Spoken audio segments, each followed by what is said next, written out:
Hi, everybody. Hello. This is Trisha. I'm Jonathan. And we are kicking off the Blue Star Connection podcast. So, what is the Blue Star Connection podcast? So we have recently been ordained as ministers in the Order of the Blue Star. This is our little symbol here. I know it's small. And Christopher Timms is our fearless leader, and we have been encouraged to start these podcasts this is what our mission is. I'm just going to read this because this is like the start off. This is the gateway now opening to this new phase of the Order of the Blue Star. So the mission statement is, rooted in the eternal teachings and free of dogma, intermediaries, and rituals, we walk with seekers together as companions toward direct experience of oneness, our true nature, and the great awakening of humanity's infinite potential as we release the old and step into the boundless adventure of being fully human in the age of Aquarius. Yay! So we're in a really exciting time right now that many of us have been waiting for, and there's so much going on that's causing change, that's causing some could even say turmoil. I've been having like emotional stuff just clearing out, just dropping the sandbags, as Christopher teaches us, so we can get to our divine template, to the oneness that we are. And being the ministers of the Order of the Blue Star in this time, we're sharing our wisdom and our experience and in the way that we do, and maybe, helping each other along the way in this human experience that we're having. And do you want to add anything to that? Yes, we just came back from Spirit Fest. So there's always a mix of people that are coming to Spirit Fest, are coming to us, coming to other people, and there was a lot of positivity for the new year. But I don't think a lot of people expected the new year to start the way it did. I think people wanted, like all things, instant gratification or abundance, whatever wish you may desire.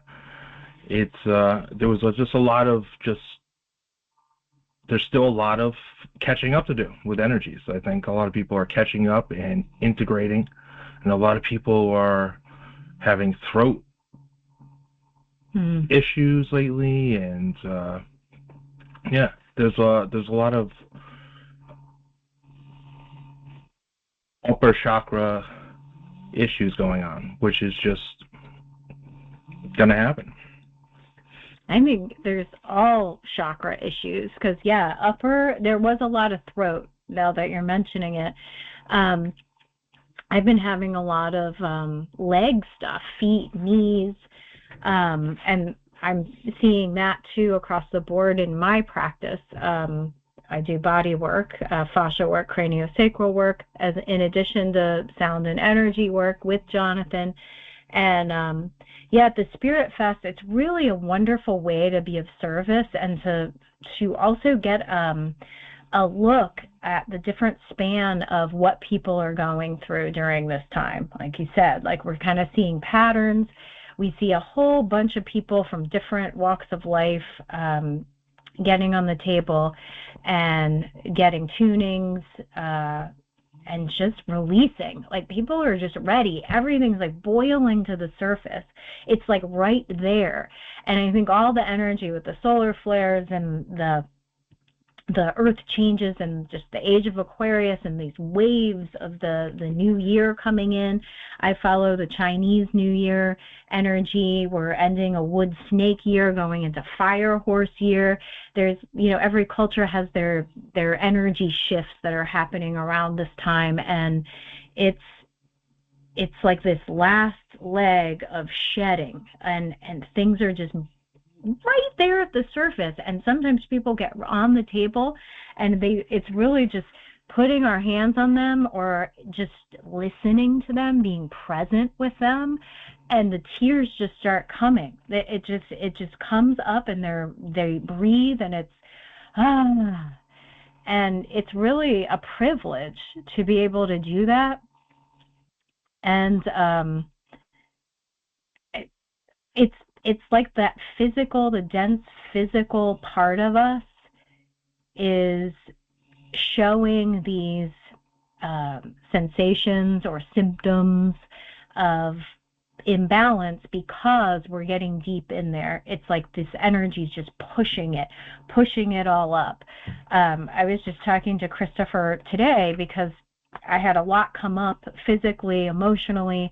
A lot of my clients that's happening, and that's what he had said. It's like all of this is boiling up inside of us, and this wonderful opportunity to just drop it, just breathe and let it go. And it's just showing us where what part of the body is speaking, is just showing where there's still some things being held.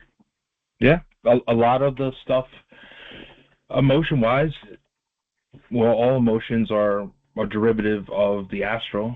So people's astral bodies are just all over the place. I mean, it was just felt like sometimes you'll do a spirit fest and just be above all things astral, but sometimes it's just where you are and the people around you. There's going to be a lot of astral stuff going on with people's belief systems and just guides and whoever they use. It's going to be a lot, and it was very chaotic this weekend with the astral stuff. Yes, it was.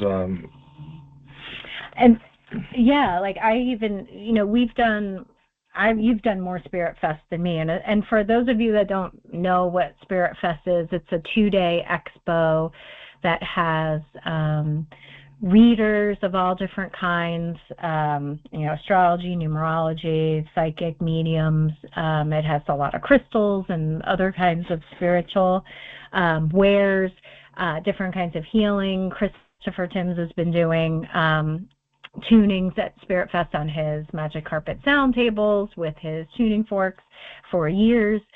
We have the privilege of working beside him, doing our version of that, and it is a lot of energy. Like every one of them is a lot of energy contained in one closed space. But yeah, this weekend in particular, I had said, like, it just feels extra heavy. Like there was a lot of activity for someone that's sensitive like us. At times felt like almost like a pressure. I had said to him, I feel like I almost have a helmet on me, like a pressure, and I would tune myself or have him tune me or have Christopher tune me, and then it would go away. Or I would do the light, sound, and presence. I would do the I am statements.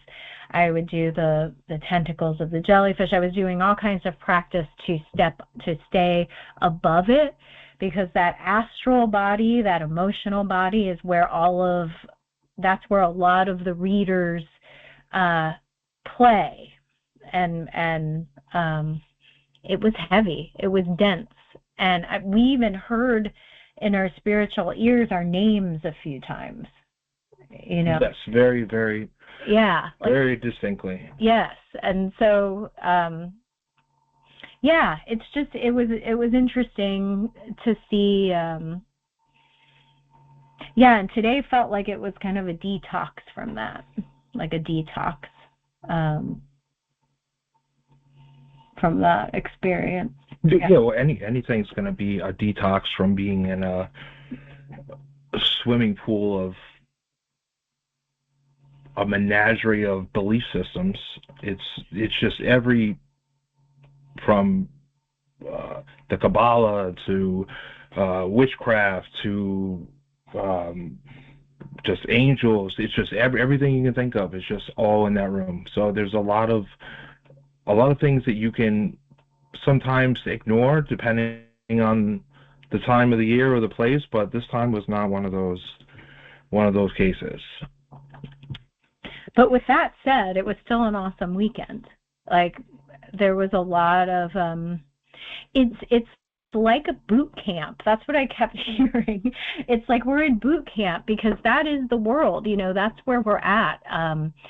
That's going on all around us. That's just a microcosm, like a very high pressure container of what's really going on in the world stage.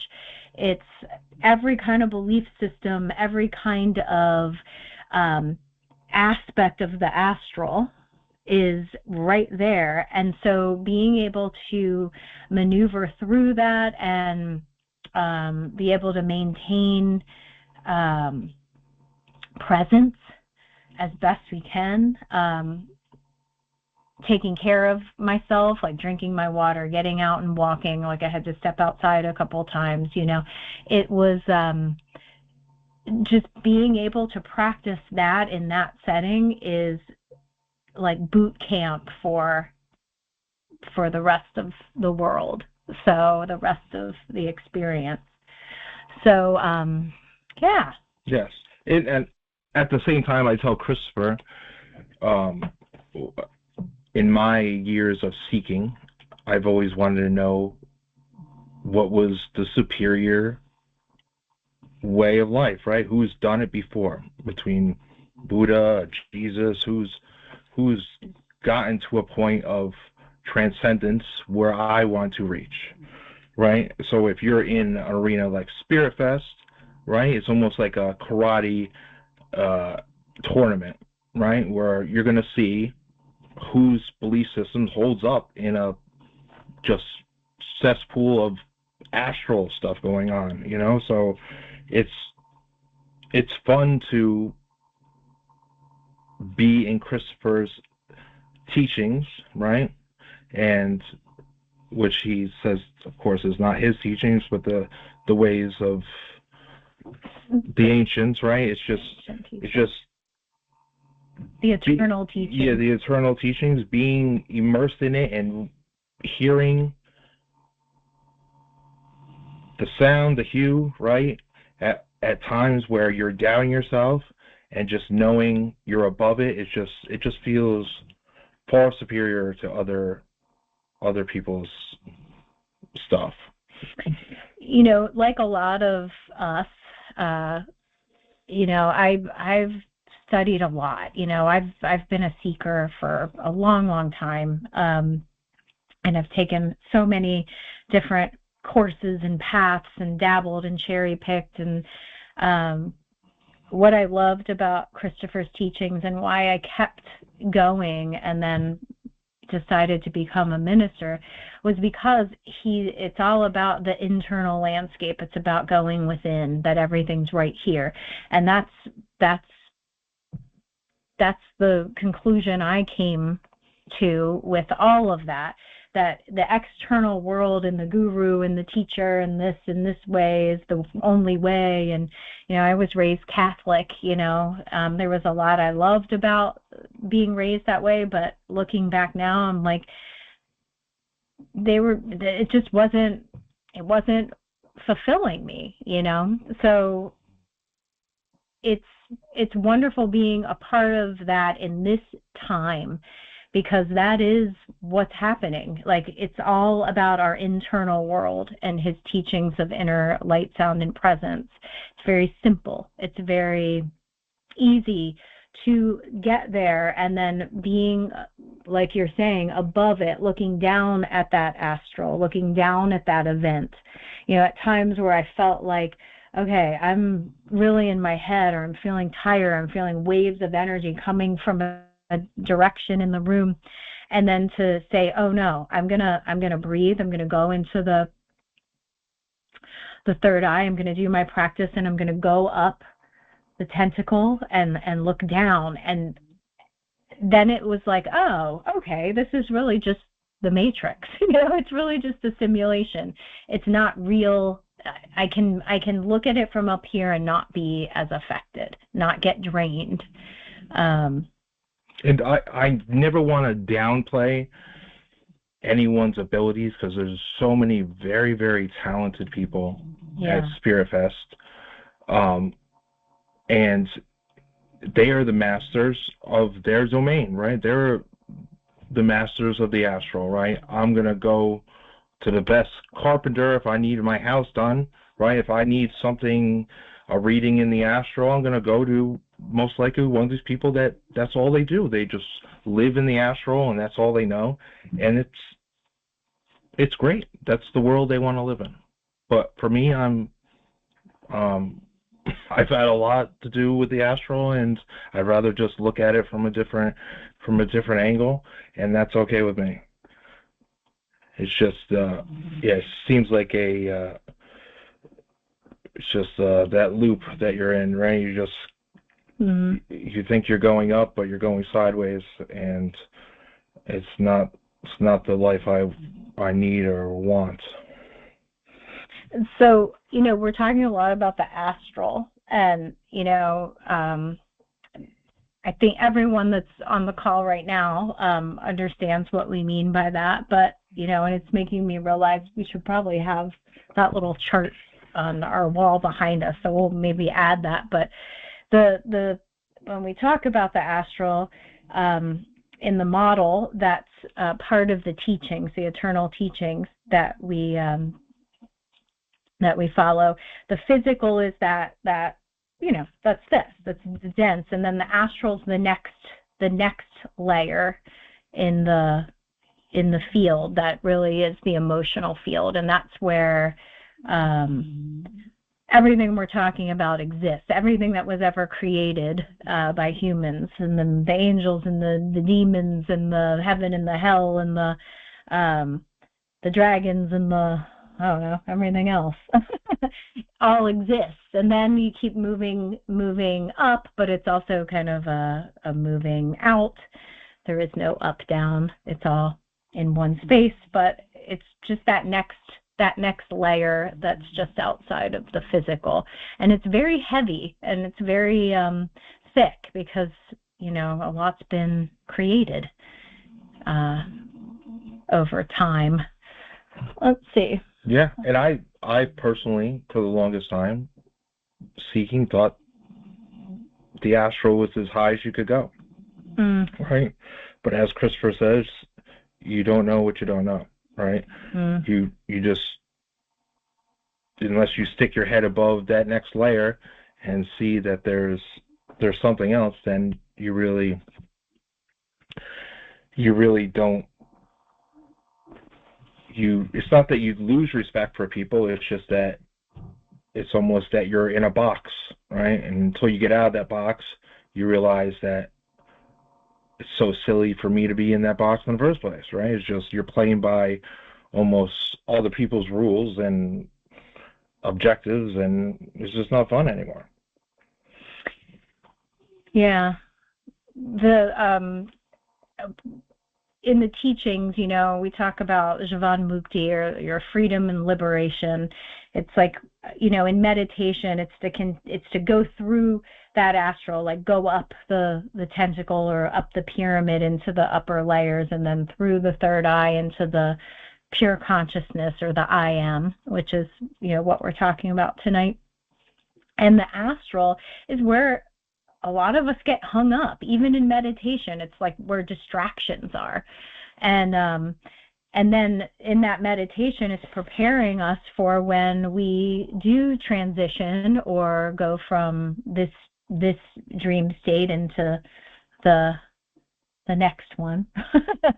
But it's like a lot of people in the eternal teachings, what happens is, when we pass from the physical form, a lot of people, their consciousness gets hung up in that astral, because that is where a lot of the things in these spiritual and new age teachings and religions all exist. So people will get hung up there and they won't keep going into the other levels, and then breaking through the membrane into pure consciousness. Mm-hmm. And the whole point of reincarnation is that, of not having that choice to come back, but getting stuck there. And it's that wheel, or the samsara, or the leela.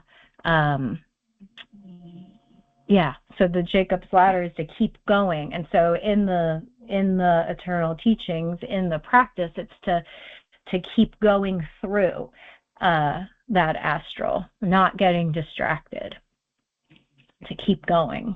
And that's been my challenge, because it is fun there. He calls it the carnival, It is. It can be fun. It's fun, dabbling with the things that are there, Yeah. Yeah. It's a double-edged sword. It's fun, but it's also just it's like being in the middle of a battlefield, and you're like, oh, I'm going to go to that section, that's fun, but 20 feet from you there's dragons and whatever else someone believes, and it's just a lot of stuff, a lot of whatever you can imagine is there. So just being there and being immersed in there all the time is hard. I don't know why you would want to do that. I know lately, sleeping, when we sleep, we go through the astral, and lately been getting up at certain times of the night, and it's like, man, I've been like battling, or I've been like at school, but it was there. It wasn't like, sometimes when I feel like I'm learning something, it feels a little different. It's in one of the more, like, maybe the etheric level or the causal. But lately it feels like the astral, there's a lot going on there. I don't know if it's always that way, but sleep's been a little bit off for me. Yeah. A little bit hectic. I don't know how you all have been with your sleep, but yeah, the astral's been a little hard. I guess. Yeah. Well, because you're there and you're not fluid. And when you're fluid and allow just it to flow through you, then it doesn't, right? Then I guess you could just, be there. At most times, I'm sure you'd have to be a master, but it's, the more fluid you are, the less it's going to cling to you. And, I guess it would be a lot more fun to do that. But at the same time, that's neither here nor there. That's not where I'm at, but I'm sure that's where you can get to. Yeah, that's the goal. Where you're saying fluid, Christopher a lot will say, like, wind through the trees. Just let the breeze just flow through you like you're a tree. Have experiences. If you're feeling like if I'm getting caught up or getting emotional, just remember, think of it as just let it blow through. It doesn't mean you don't feel it or have the experience of it, but don't let it stick and hang in there, So yeah, fluid, or yes. Like the wind through the trees. Yeah. Yes.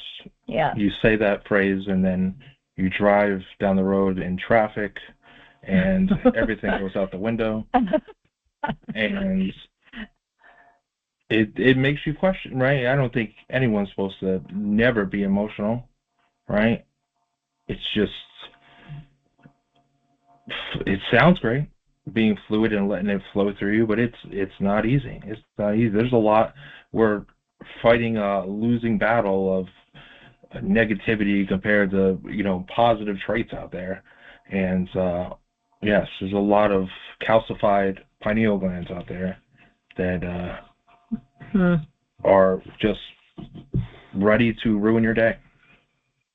You know, the Wu Wei or the middle way, and I think some other ministers are going to be talking about the Wu Wei soon. That's the wind through the trees. That's the fluid. It's being like in that middle, being just letting things flow. The middle way. Yes, it sounds amazing. I know. Yeah, but it's a practice. Yeah. All of it's a practice. None of it's supposed to be easy, there's a lot of distractions here. There's a lot that engages the emotions. So it's always a practice. And I've been... And people always say and think negative traits when you say let it flow through you, right? It's never the opposite, the happy traits. That's a good point. Right? So we want to hang on to those, right? Yeah, that's not the way it works, right? You got to let it all flow, right? So that's a very contrary belief, right? I don't know if you want to let all the happy thoughts just flow through you, Sometimes you just want to grab some of those. Right, but then you're always chasing that, and that's not the middle way either. It's not chasing it, it's just letting it experiencing it. Let the sun shine on your face. Let it, be in that moment, in that present moment, and presence, finding presence in that moment. Yeah, people work really hard to get to a point, be happy, right? But there's a pressure to that, though. I don't know if I was talking to you about that or someone else. It's like, you gotta be happy. But there's like a pressure, like, in Chinese medicine, joy is actually like a negative trait because they call it's like mania. It's like almost like an overabundance when you're like always like going for happy. It's hard to maintain that. Like the middle way is being, we actually disagreed about this before. Yes. I'm like contentment, contentment, or being in that middle way of, yes, you can feel happy, and then it's like be in that, but it's not, no emotion is meant to like stay in. Yeah, it's semantics with your definition of happy and someone else's happy, right? I witnessed people with just a little smirk, and I knew how happy inwardly they were, right? But all they just showed you was a little smirk, but inside they were a little kid, right? Their happiness could be because someone learned a lesson and fell, which I've seen that before, where they're like, oh, I knew that was going to happen. And to them, that was the happiest thing they ever seen in their life. And, that's their happiness. Mm-hmm. So that's, you can't say that's not true, right? It's their happiness is their happiness.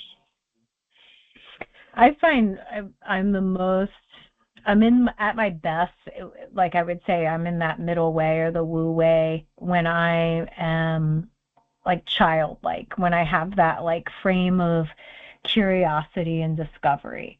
Like if I'm going into a new experience, or if I'm starting to feel like I'm spiraling into like a heaviness, it's like, let me change my perspective. What's new here? What can I discover?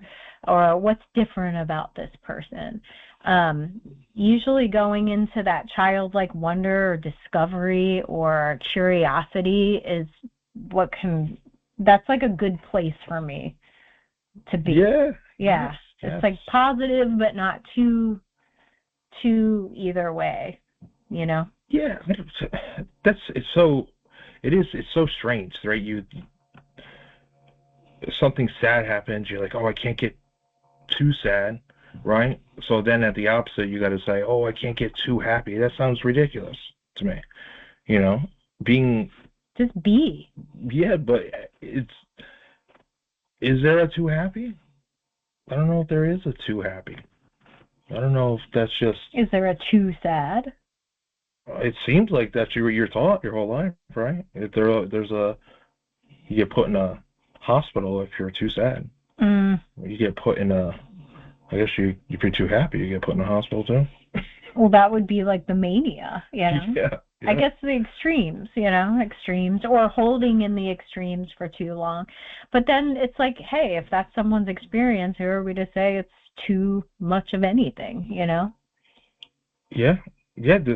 I think about Nova, our dog, right? And who you can probably hear snoring. yes, and she, like most dogs, there is not a day that she's not wagging her butt and her tail at us.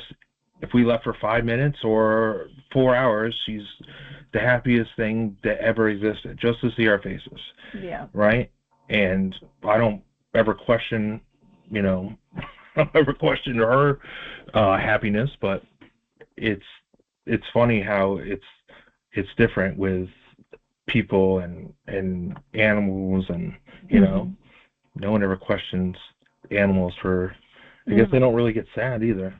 So no, and we have 3 kittens also who are always happy and curious, and we decided to keep them out tonight for our first podcast, but you might see them on the next one because it would be kind of fun having them like poke around here. No. Knocking over stuff. Talk about curiosity. Oh my. Yes, they're very curious with my toes. Yeah, when we were kind of getting this set up, they love being under the table, like attacking our feet, with the tablecloth, and yeah, it's fun though. So I am. When you so discuss what you do, right? Discuss what I do? You, yes. Okay. Like what I do for a living? Yes, for your craniosacral. Describe your path you're on now. My path I'm on now. It's always ever changing, and I feel like I'm always like adding things. Because even with the body, I will explain it, but each person I work on, I learn something new. And I try to stay open, like we talked about childlike wonder, and when I'm working with a person, being in that I am presence when I'm working with them, and viewing while I'm also toggling down and being in that physical with them, I'm always learning something new about the body, about the mind, about the spirit, about life. But yeah, what do I do? Well, I'm a licensed massage therapist. That's like, the certification, and I specialize in craniosacral therapy, which is the central nervous system, the fluid and membranes of that system, and all of the fascia or connective tissue web. I call it the fascia interface because it extends. It doesn't only go like from skin through cells and bone, but I find through my 30 years of experience working with it, it continues out into the layers of the field. And so when we're tuning and doing energy work, I also see this web or this fascia structure continuing out.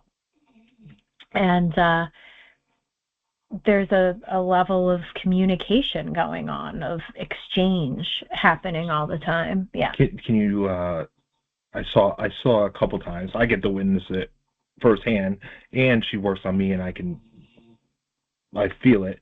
But it's amazing how she's so connected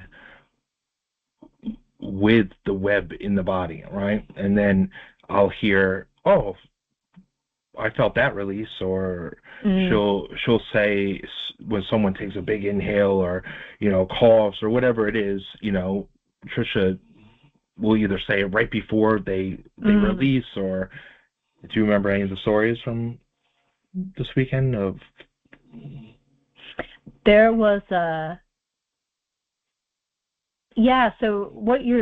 so my hands are very sensitive, to subtle feelings in the body working with this web, and there's little changes and pulses.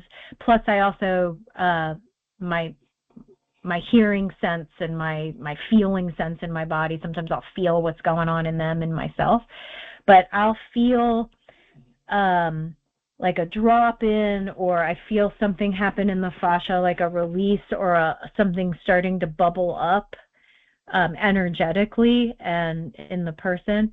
I'm thinking of, there were quite a few people that released in their heart, had a lot of heart releases. So what do you hear when you, or what do you feel when that happens? It's usually a combination of the tissue itself starting to wind up, like it feels like the web starts to like wind into itself and then tense, and then it's like an opening and like a floating, and then sometimes I'll hear something like, here it comes, I'll actually hear like, here it comes, oh, there it's coming up, and I'll feel it in my body. And then sometimes if you'll be at the area first, like, and I can see or sense what you're just breaking up, what you're like opening for that person, or what you're facilitating, because the person's really healing themselves, right? And then I'll get the impression to support that, like to go into the physical. So sometimes it goes that way too. So what do you feel before? Well, so we both know, right? We've taken many classes with Christopher, and we're not trying to teach or treat physical symptoms, right? We're not trying to treat any physical symptoms. We're not saying, what's wrong with you and we're going to help you cure this. It's things that are coming up, right? Yeah, that are already ready to get to the divine template, yes. To get to the divine template, which is the art of the healer, which I think someone else is going to talk about that. We're giving previews, right? It's that we're already perfect. We're already we're perfect. And so all of this is just kind of covering and clogging.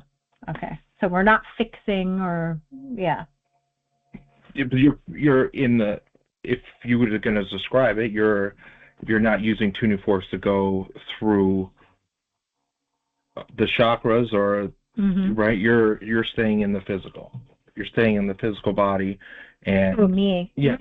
In this scenario, yes, I'm working in that physical. Yeah, yes. You're not in the astral. It's just more just the physical body, which I've seen, right, when she's working on me. Well, and the energetics that run through the physical. Yeah. Because there's a micro, but that's another topic. Yeah. Yes, I'm in the physical. Yes. So, I have to give a spiel of what we do together, right? And so, just like Trisha says, is that she's like she's almost at the helm at people's skulls, and she's pressing buttons, I feel like, and just opening up points in the body, right? So I'll be tuning, right, or doing my energy work and out the body, and all of a sudden I'll see either a twitch or a physical symptom, or I just sense it, right?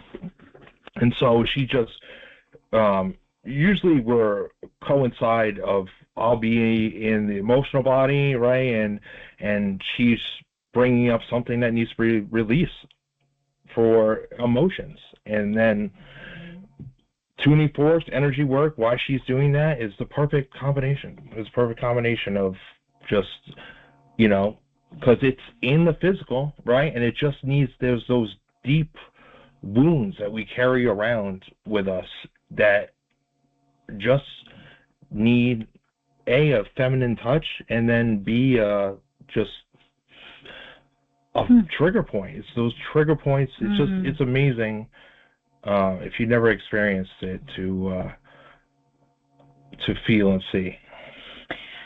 Yeah, the trigger points are like buttons, that can, I feel like sometimes they're like little gateways that can open up our little chakras. But yeah. it's opening that fascia on the physical and energetic, and then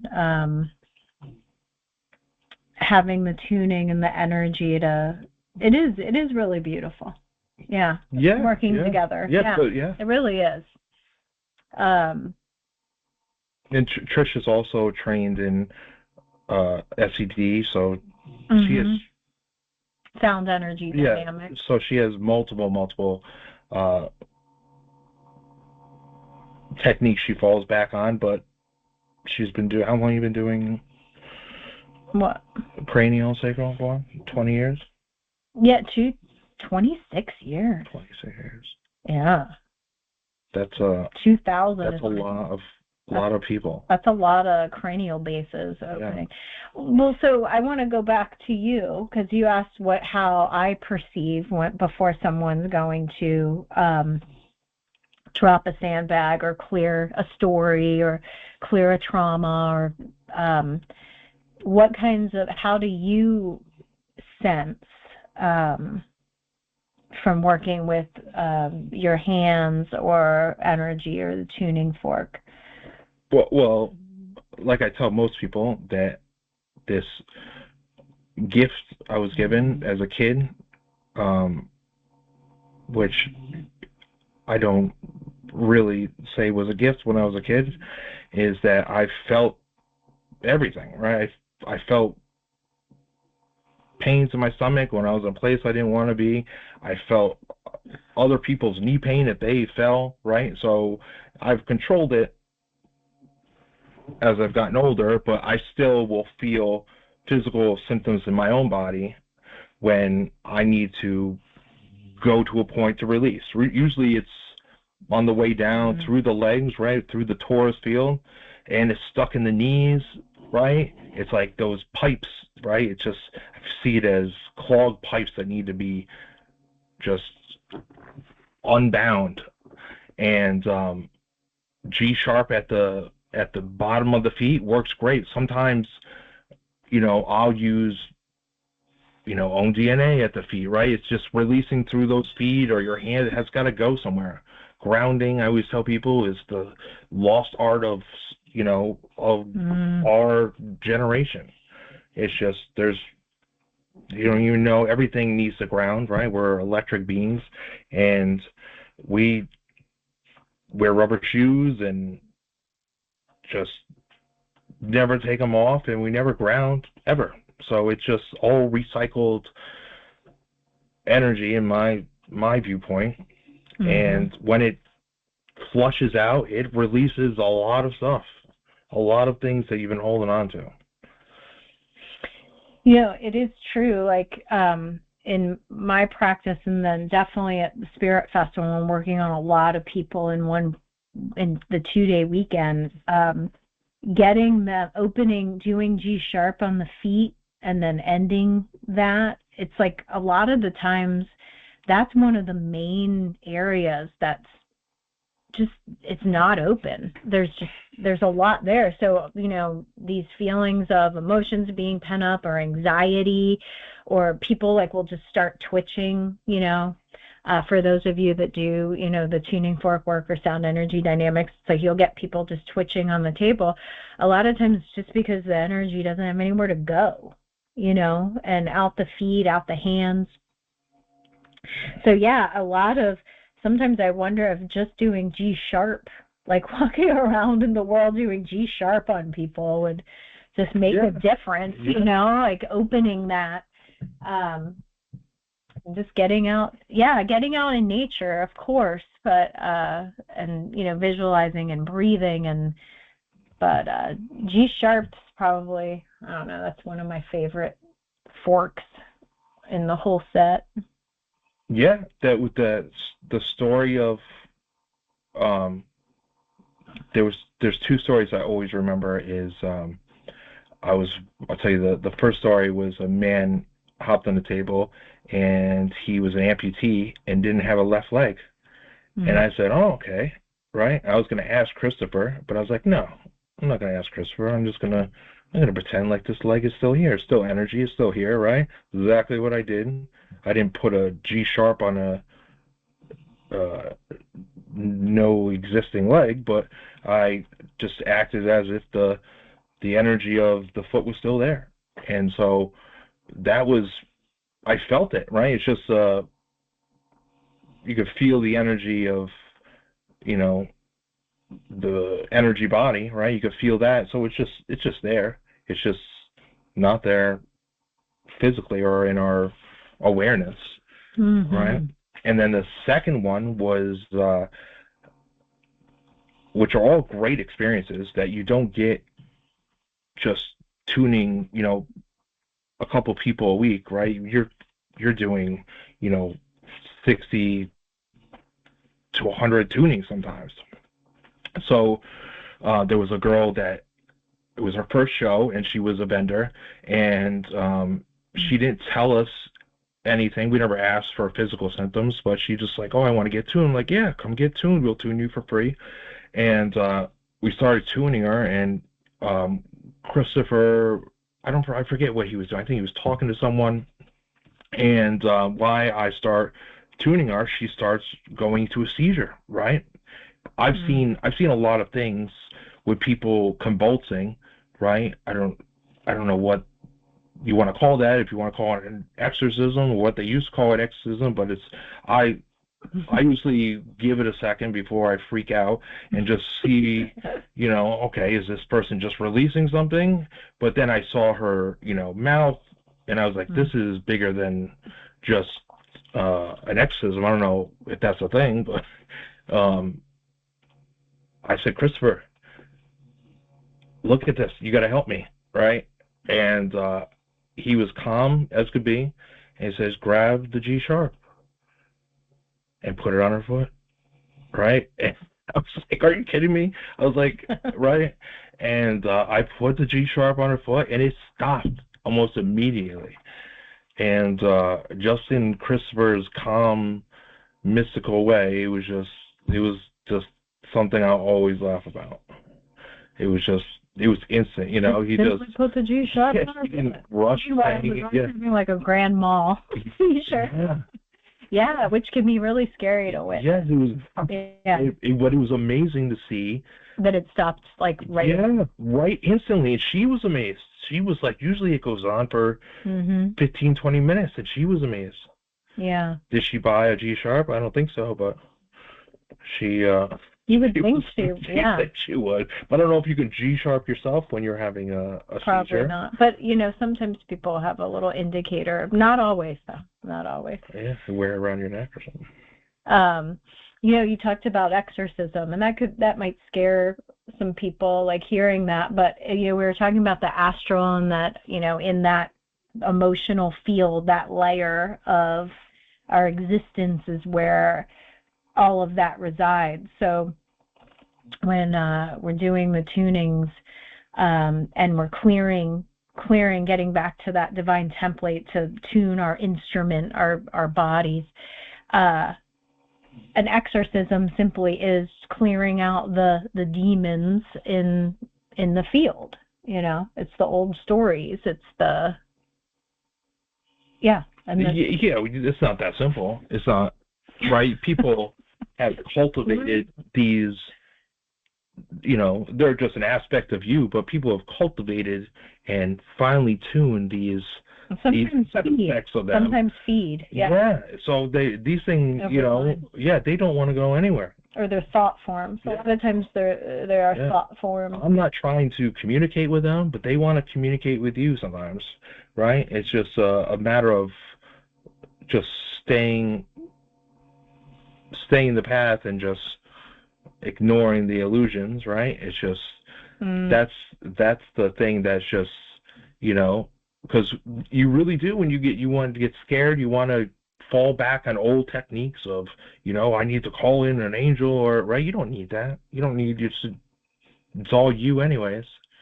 So once you realize you don't need any of those things to fall back on, it just you become even stronger, right? It just becomes even more refined what you're doing, right? It's you want to. I'm telling you want to do it, right? It's just because you're like, oh, it's worked before, but you don't know the opposite side because you never tried it. You never tried just doing it yourself. It's all been you, but you need to.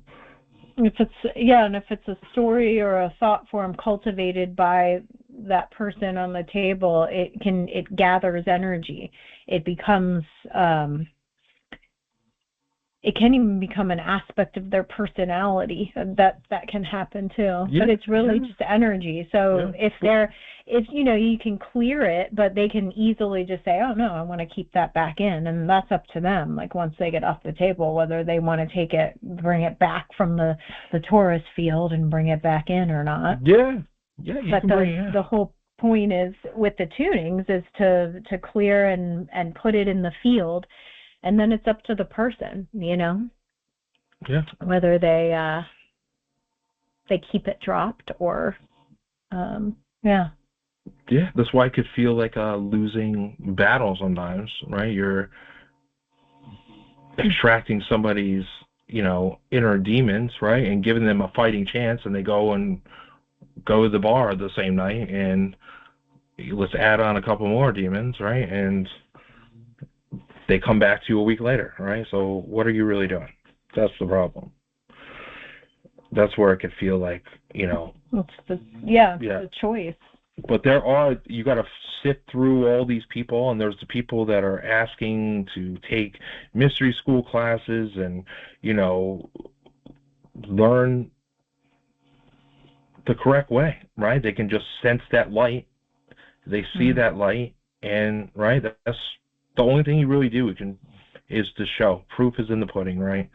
Is just show which technique is superior, right? And people can see it. They can see the light just emanating from all three of us when, we're at these shows. And people say it. They all say it. They all say, I don't know what you guys are doing over there, but... And people say, how can you do... And Christopher said this, how can you, for 2 days, do all these tunings and still be okay? But how many times have we heard that? Like our little section of the Spirit Fest expos, people will just keep kind of walking by and they'll say, it just feels really good over here, or I keep getting drawn back, I feel like I have to work with you all, and or it's just light, all I can see is light. So it's really just people are, with the teachings, we do talks, Christopher does his talks, people will come, whether they come back to the table or not, and ask more questions. I feel like more and more people are following the beacon, like they have that inner beacon and they're just following it. And so many times, it even happened a couple times this weekend, people are like, I knew I needed to come here, and I think working with you all was one of the reasons why I came. And I've been hearing that more and more, people listening to their inner prompts more. And whether they're they'll go to Christopher's talk or they'll go to mystery school, like he talks a lot about, people will come and go running out the room, and it's like what they're ready to hear, they're ready to hear. Or if they're going to get on the table and let go, it's whether they pick up a few more things or keep it gone, it's all okay. It's all good. It's their path. It's just being a minister with the eternal teachings. It's really just giving them that option, Yeah. Giving them the option. We work on a lot of other readers, right? Yeah. That's another thing. It doesn't have to be alcohol, but it's like people are giving readings in the astral and all day long, right? Yeah. Oh, I'm making money, and they need someone else to clear them, and then they're going to go right back and dive right back into the pool, right? It's just, that's one of those things. It's, A few of the readers, though, I think each time they come and get a tuning, it's maybe it's an opportunity for them not to take on other people's stuff. Yeah, well, that's it's always an opportunity. That's why we do what we do, right? Yeah. It's just, you're not going to stop, but it's just, you're just hoping that this is the time. This time it'll finally take. Mm-hmm. But, you know, we live in a world of material things, so you got to make that money. And if you want to go give readings all day, then do what you got to do. Some people, it doesn't affect them at all, and they're very good at, you know, just cleaning themselves and have a routine. You have to be a professional, right? If you're going to do a spirit fest, you have to be at a professional level, right? There's a lot of people that are coming there that don't ever go to any readers. They only go to spirit fests once a year, and they're releasing it all on you. So it's a lot. It's a lot. And it's just in the room too. It's in the room all day. It's just one thing. You better be on the top of your game, right? Or you'll know it when you go home, because you'll feel it for the next couple of days. So I want to offer questions. If anyone has any questions, just always like to invite people to put questions in the chat. Yeah, I don't know. What do we want to talk about? Oh, good. No. I love hanging out with both of you in this forum. I don't want it to end. Thank you. Aw, thanks, Deborah. This is fun. It's fun just kind of chatting. Yeah. Yeah.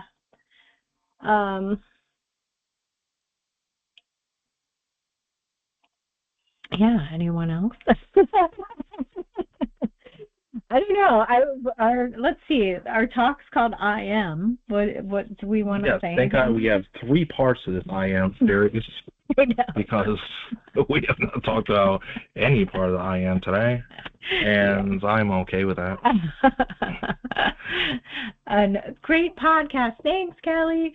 Well, you know, I was like, we were preparing for this, and, you know, I Am it's a simple statement, but it's also a powerful statement. And of course, I have to look it up. You know, that's always what I do. And some of the things that you prepared too, I thought were interesting, of just making the statement of I am and then leaving it hang. How does that feel? Like, it's kind of uncomfortable. It is uncomfortable. Like your brain wants to fill it in. Yeah. Right? It's like, I am. Okay. I am. What? Right?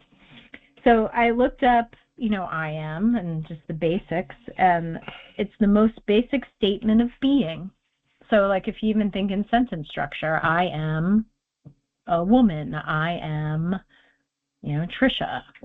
I am a craniosacral therapist. I am, you know, and then it's all these droplets of awareness, right? These pieces of personality, or it could be archetypes. You know, I am a daughter. I am. It's like the brain wants to label and fill in.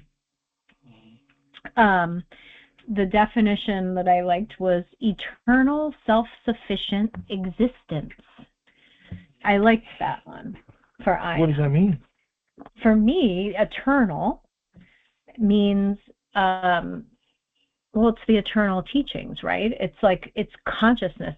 It's the I am. It's the great I am. It's the, we could say God, we could say source. It's pure consciousness. So eternal is no time. The I and I, right? Yes. Right. So you're walking I next am that to. I am. That's in the Bible. Yeah.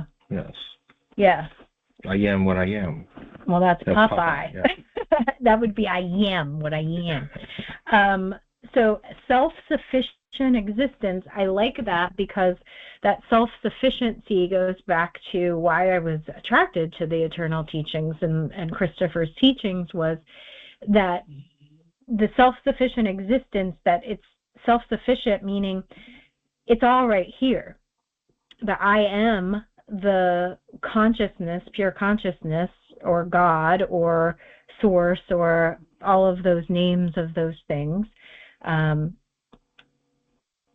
The the living word sound is right here. I don't have to go outside of myself to get it, to find it, that it's an internal existence. So I like that, eternal, self-sufficient existence. And then the other definition that I wrote was the indwelling divine presence or consciousness.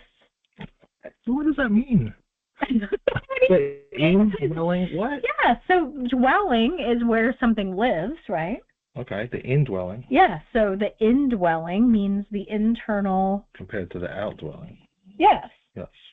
Well, it's not I don't think outdwelling's even a word, is it? So this was what was. Okay, so go ahead. So indwelling, divine presence, or consciousness. Again, the I am is right here. It's the internal landscape. It's the internal. So I don't have to, go to this church or listen to this person in order to find God, to find the divine presence. That it's right here. I am. I am. I am. Yes. It's everything. And nothing. And nothing? All at the same time. So it's like, is I am the void? I guess it could be. The void. The nothing and everything all in one space.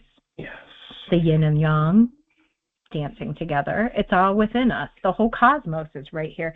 That is, when I work with the fascia and the body, all of these years, as I'm like really sinking in and like witnessing and listening, that was one of the big like ahas, was like, the cosmos is in here. Like, yes, we got the cosmos in the external world, but it's all like right here. There's even like something called glial cells in the brain that they call brain stars, astrocytes. Like, there's things that are named these cosmic things. And sometimes when I'm like really sinking in, like deep in the body, like going through a cell, it's like, poof, there I am. Like, out there I am in the cosmos. So one of my I am, like, it's just always confirms. It's all right there. It's all right there. All right, so what about I am followed by a word? Give me an example. Positive affirmations, right? I am abundant. Does that help? If I already am doing action in alignment with it. But if I have a zero bank account and, feel and in like a lack mentality, and I'm like just saying I am abundant, there's a part of my brain that says, well, where's the proof of that, So yeah, but see where you went straight to money. Abundance doesn't have to be money, does it? No. So I am abundant, right? I could have a bag full of Cheetos and be abundant, right? Yeah, but doesn't most people think of abundance as money? That doesn't make or it... resources. Yes, Sometimes resource. Yes. It could be resource. Yes. I said lack mentality. Lack could be food. It could be... Yeah, that's what abundance could be. Abundance could be food, shelter, right? I'm abundant in kittens. We are abundant in kittens. We have abundance of kittens. And love. Yes. Abundance of love. But I think where the I am statements or these affirmations, I think they can work. But I don't know. It's like I already have to be in a mindset of shifting into it. Like, I'm a practical person. It's like if I'm in a state of the total opposite, if I'm going to say I am something that's like opposite of what I am, something in my brain will say, well, I don't know about that. Like, there has to be an alignment. Yeah. It makes you wonder if just by speaking the words, right, every day, is it fall short of making it happen without belief, right? Is it just saying things will help you accomplish what you want, right? Right. Well, that's one thing. But making statements into our sphere of influence, our field, is one way to create an experience, to pull not create, to bring an experience that we would like to have out of the plasma field. There's thanks for your I am presence. Can you? Yeah. I think Deborah said, and the present that I am. And then Suzanne put, I am the way, the truth, and the light. Yes, that is the Bible verse. Right, Suzanne? That's the Bible verse, right? Was I am that I am was Moses. That's what Yahweh said to Moses. But I am the way, the truth, and the light. I believe that might be something Jesus said. But correct me if I'm wrong, Suzanne. Where were we? Positive affirmations, and do they work by just speaking the words? If I said, I am happy, will it make you happy? If I say I'm happy all day long, will it make me happy? I don't know. It doesn't work for me. Like, if I actually am happy and I'm like, I am happy, like, to me it like confirms and like validates the happiness. But if I'm like in a really like kind of down space, if I'm having a down day and I'm sitting there like, I am happy, it doesn't shift me. If it's been proven without words, if you make yourself laugh, it increases your like endorphins. Endorphins and oxytocin, right? Or dopamine. So, yes. So even a fake laugh, even a fake statement, I guess, can make a difference, right? You repeat something so much, you're going to start to believe it, I guess, right? I guess they'll say fake it till you make it kind of thing, that kind of phrase. Yeah. I've seen people do it. It will, I guess it can't hurt, you know. But for me, there has to be some kind of like tangible action to back up the statement. Like if I'm just sitting there like saying the I am statement, and then there needs to be, and for me, like some kind of like I need to get up and move, or like maybe watch something funny or laugh at one of your corny jokes, or what? you know what I'm saying? Like that kind of thing. Actually, like do the action. Okay, so what are we? It was Jesus. Okay, good. Thanks, Suzanne. Patricia Cota Robles. I am the Father, Mother God. I am love in action. I am that I am. I think you are full of grace. Deborah, who's that for? Who's full of grace? It's better than full of something else. I know. We can be. He's full of something. Oh, me? Oh, thank you. Oh, what about me? Thank you. See, I'm full of grace. What are you full of? Full of. But like I am. I keep looking at the Bodhisattva. I am a podcaster. That's what I am. This has been fun. This has been a lot of fun. Yeah, you just say I said it, and now I'm doing it. Boom. I am a podcaster. I am a podcaster now. Wow, it's 8:41. 8:41? How long is this thing supposed to go?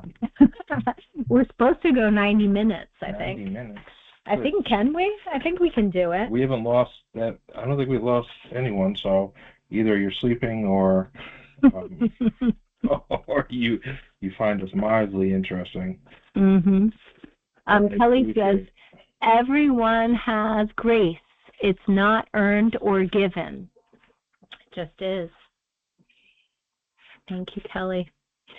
If you've ever watched Christmas Vacation, Grace died 9 years ago.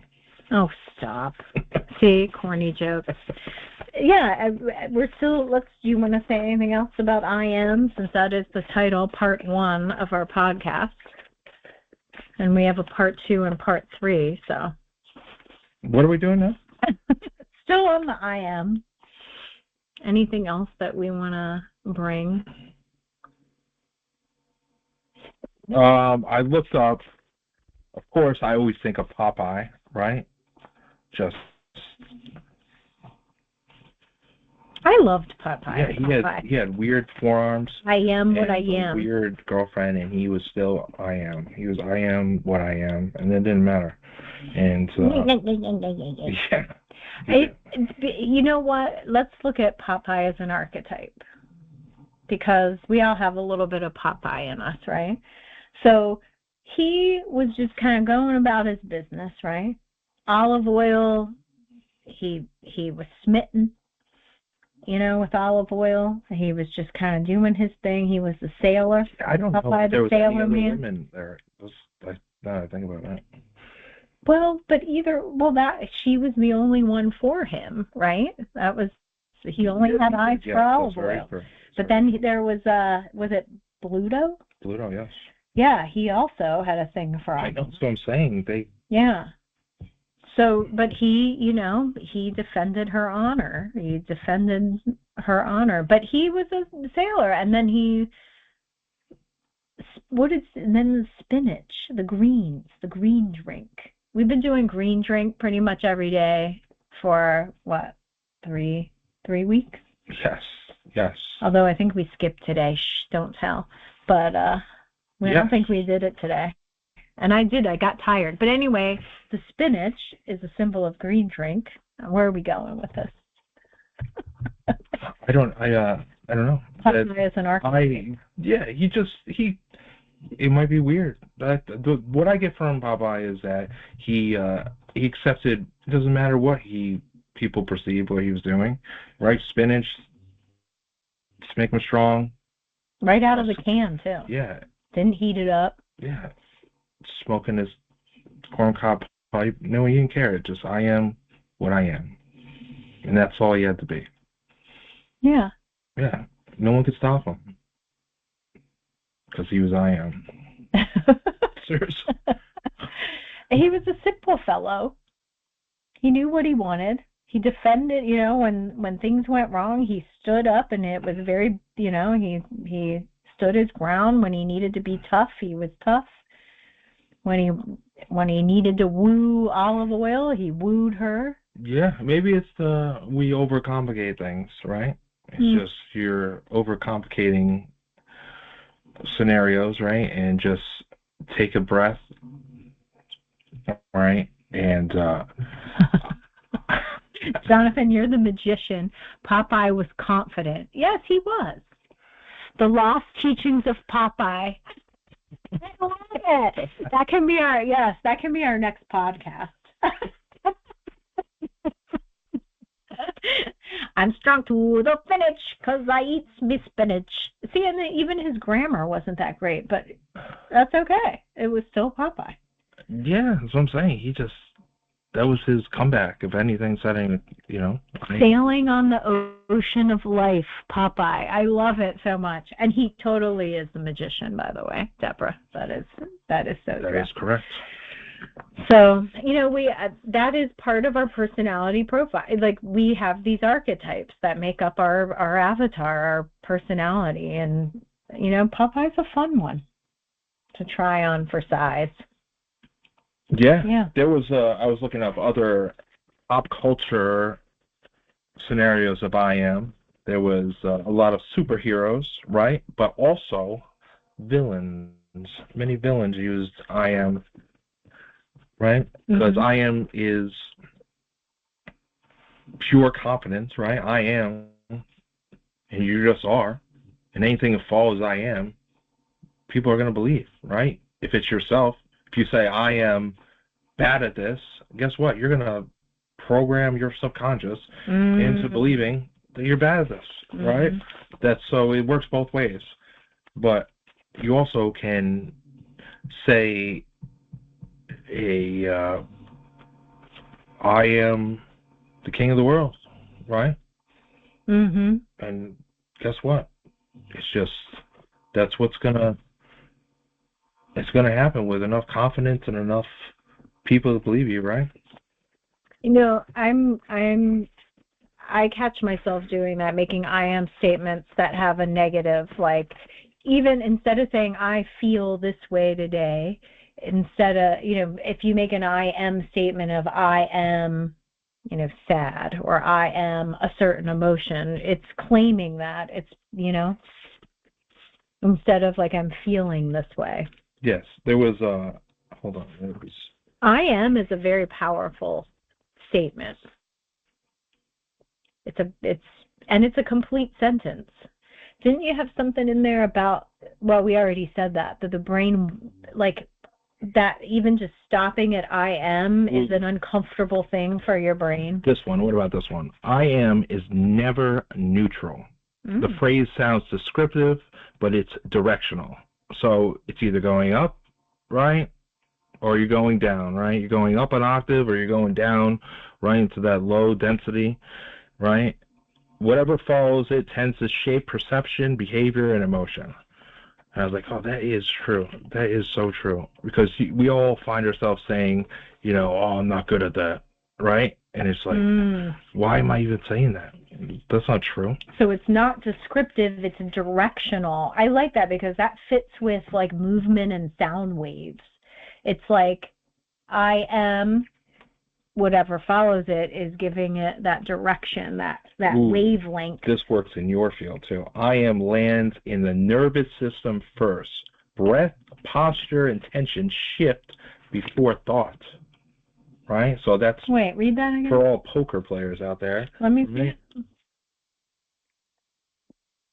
This one? This one? Right there. The body responds before the mind explains. The body responds before the mind explains. I am lands in the nervous system first. Breath, posture, and tension. You ever see people eye twitch? I've seen, oh my God, I've seen so many people. Shift before thought. Yeah. That's what happens when you're working on people. People's, they'll take a deep breath or breath. Or they're twitching, right. Something in their body twitches. So I am lands in the nervous system first. So making a statement, so it's really watching words because that is sound. It's putting it in the field. It's hitting the nervous system before it even affects a thought. Ooh, what about this? This was what I was talking about. Affirmations are agreements, not magic. Unless you're a magician like me. But what does it say? They work when the body can consent to them. Honesty matters more than optimism. So that's just the belief, right? If you believe, right? Mm-hmm. It's better to be ignorant and believe what you're saying. I guess that's what they're saying. So, because I've seen a lot of I don't want to say stupid, but there's a lot of people out there that are going very far with little knowledge. Well, that would be ignorance, not stupidity. Yeah, ignorance is lack of information. Tomato. No, it's not. Saying someone's stupid is a totally different thing. Okay, next. So I would just watch that using that word, that's all. So real. It is. It's different. Okay. I delete that from the record. Please close your ears. All right, let's do a couple more, and then we're going to start to wrap it up. Well, we'll see if anyone else wants to make a comment or ask anything.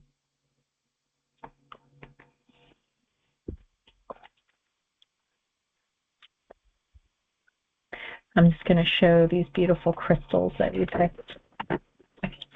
I am a crystal. So you want to share about this one? This bad boy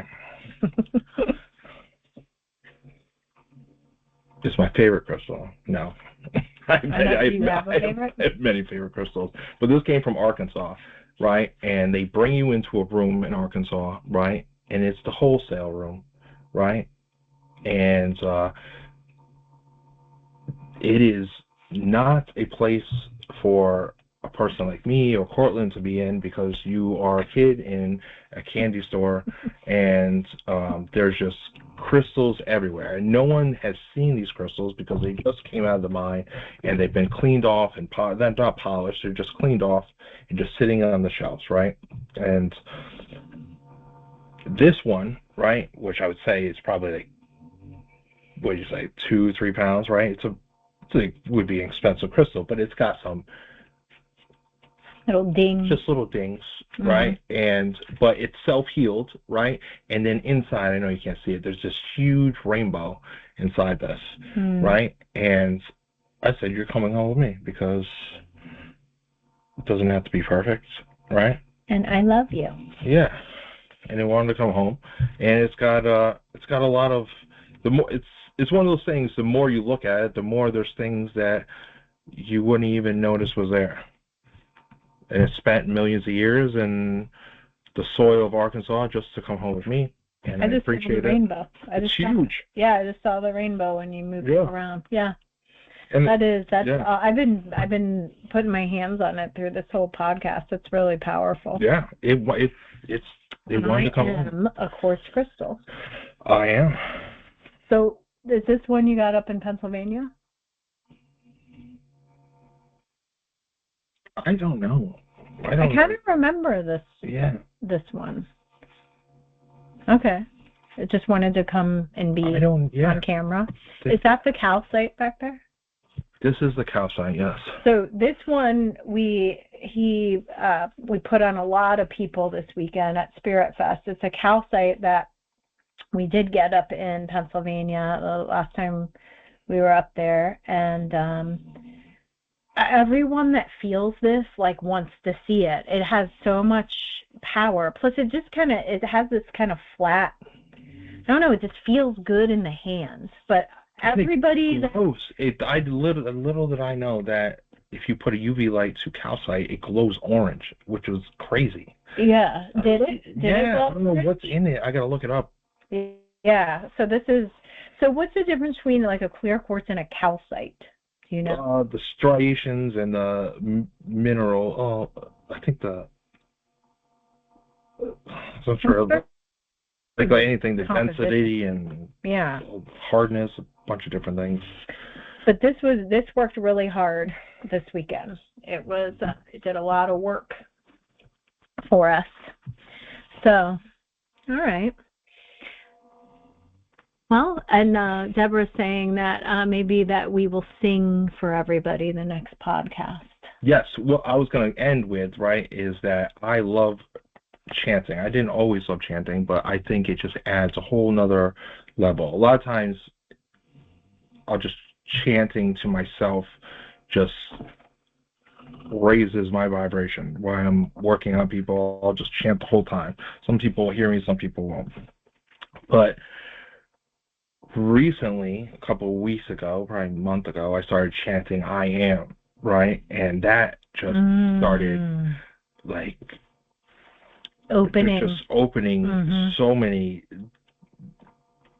It almost brings people, I notice it kind of opens the ajna, it opens that third eye in people, and then it's they break through the membrane. Yeah. When we start, you want to chant that to end our call today? You want to chant it together? Yes, and so I like to chant it almost as if you can't even recognize I'm not putting a space in it, I'm just continuous. I am. I am.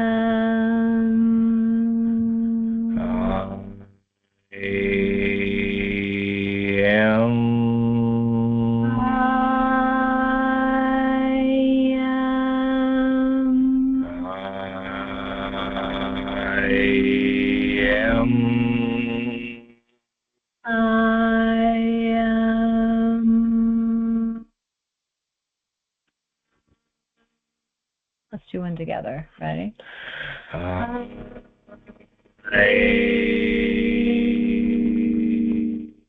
am.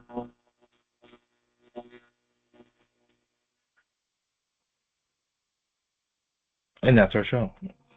And we're done. Yay! First one. Blue Star Connection. So the next podcast is this coming Wednesday at 7:30 p.m. Eastern Time. And I believe it's Kim and Kelly. I'm going on memory. So maybe, Kelly, you're on. Confirm that it is you all. And are you doing the Wu Wei? If I remembered correctly, I get silver, gold stars, crystal celebration. But that is this coming Wednesday, 7:30 p.m. That would be January 14th. So tune in. Yes and yes. Woo-hoo! So Blue Star Connection, there is a YouTube channel. Blue Star Connection is the name of the YouTube channel. And then this will also go on Christopher Tim's BitChute, Rumble, Gab, all of his media, social media. ChristopherTims.com is, you can go on there too, and there's probably a link to the recordings. Our website, Jonathan and I, the name of our business is Echoes of Enlightenment, and the website is eoesynergy.com. And our email is eoesynergy@gmail.com. So if those that are listening that don't know us, that want to get in touch with us, maybe want to come for a session, we're in Palm Bay, Florida. eoesynergy.com is our website. You want to add anything? My Cash App is no. All right.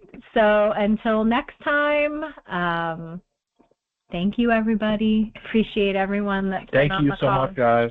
Yay! For joining us. Woo-hoo! All right. You want to stop the recording? This Q&A session is now over.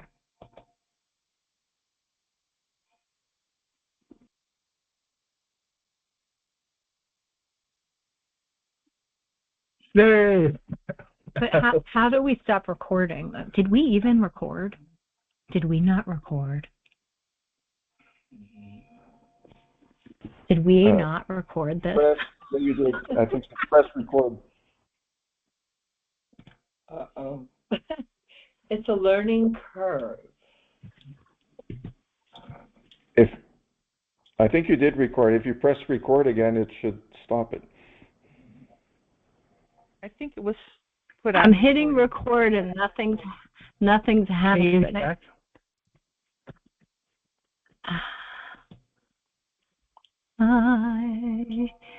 don't. I'm hitting record and nothing's happening. When we log out, you got to hit right click on this in there, now. Oh, okay. You'll look at recordings and you'll see if it recorded or not.